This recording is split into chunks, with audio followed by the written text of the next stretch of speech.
some particles of same particles do not react with each other. Like tubig sa tubig, oil sa oil. Do they react? Mag-react ba sila? No. The only thing that will react is different particles and different substances.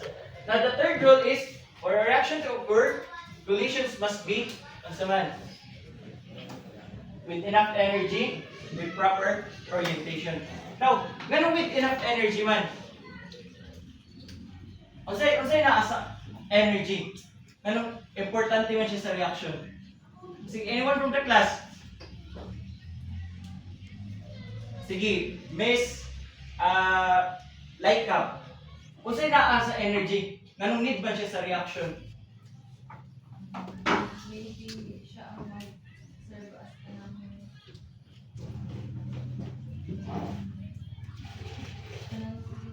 importance, like necessary because para mag-collide Para mag-collide with the substance. Okay. Now, unsa pa ng proper orientation?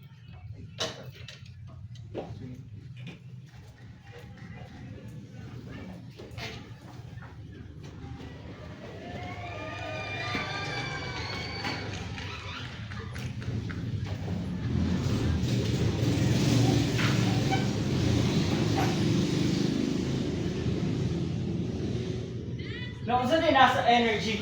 Unsa din nasa proper orientation? Now, the first one is, unsa ganitong rule sa collision theory? The first one is, must collide with each other. The second one, not all collisions result in a reaction.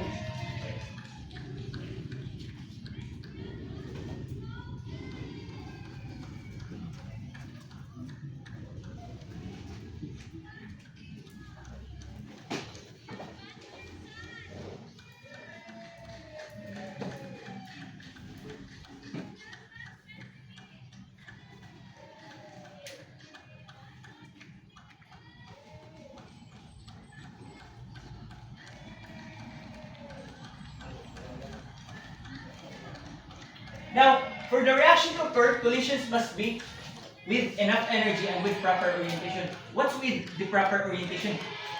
Unsa din na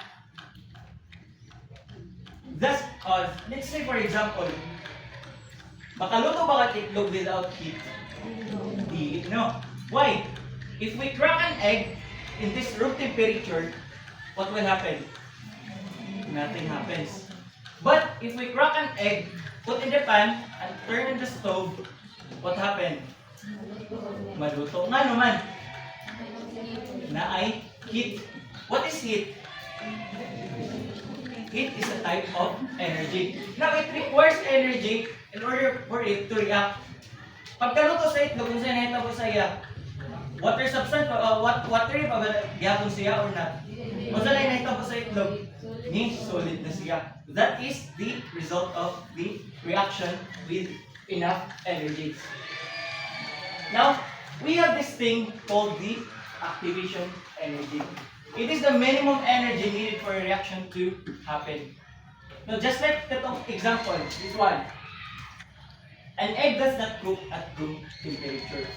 Dili siya maluto kung diri lang. Kung ato lang ikot ang diri. But with enough heat, with the use of stove or sa inyong balay magkahoy mo, maluto ang itlog.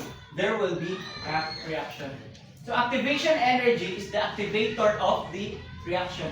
It is the minimum energy required for the reaction to happen. The heat acts as the activation energy.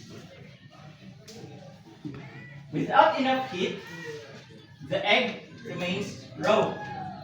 Nga naman? Because it requires energy.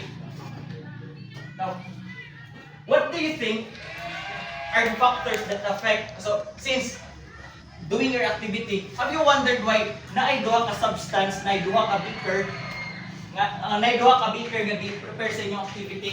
Have you wondered why? Ganong naigana? Ganong lahi-lahi, ang isa bugnaw, ang isa init, ang isa crush, ang isa buo, ang isa